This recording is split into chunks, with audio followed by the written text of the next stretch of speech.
Let me explain to you why some people oppose the MMR vaccine. In every single dose of an MMR shot, there are literally millions of pieces from the cultured cell line of an aborted fetus in every single injection. Now, again, that might sound crazy, but I could literally pull up right now the CDC's own ingredient list for the MMR vaccine. Anybody can do this at home. Just Google vaccine excipient list, CDC, and you could pull it up and you could see it has MRC5, WI38. Those are cultured cell lines from aborted fetus, because you have to grow viruses in a cell. Viruses won't just grow. They have to grow in cells. That's how they replicate. They take over the machinery of a cell. So you have to grow it on a cellular substrate. So how do they grow the rubella virus? They grow it on these cultured cell lines from aborted fetus. Where do they get aborted fetuses? From babies that are aborted. From abortion clinics. It has to be.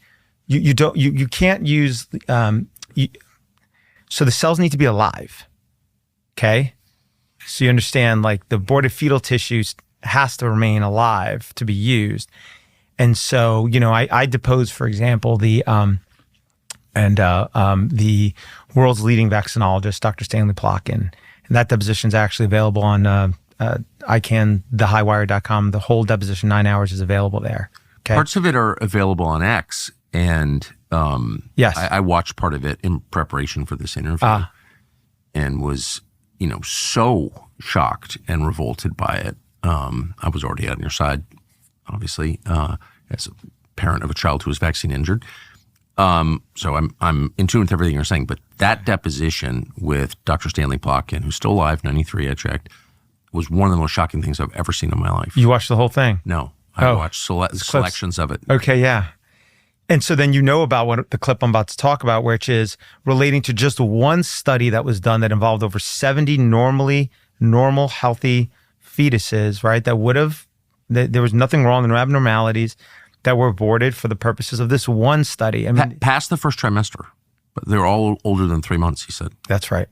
And some of them, absolutely. And what they do is they take those, in that one study, those 70-something babies, and they they chop them up into little each body part. So they take the tongue, the lung, the liver, every body part, and they chop them up into little cubes, and then they try to culture viruses on them because they want to see which part of the body is the best suited for growing the virus used in the vaccine. And so this is, in any event, and there's a lot, anybody who wants can research about this. So this is answering the question, why is this a religion for some people? There's some heavy stuff going on here. You mean for folks who don't want to receive the vaccine? No. For people who support them.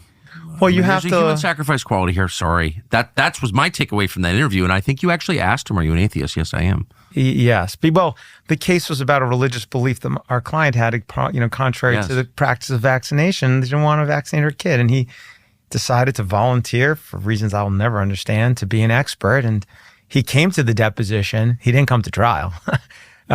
He did not show up for trial.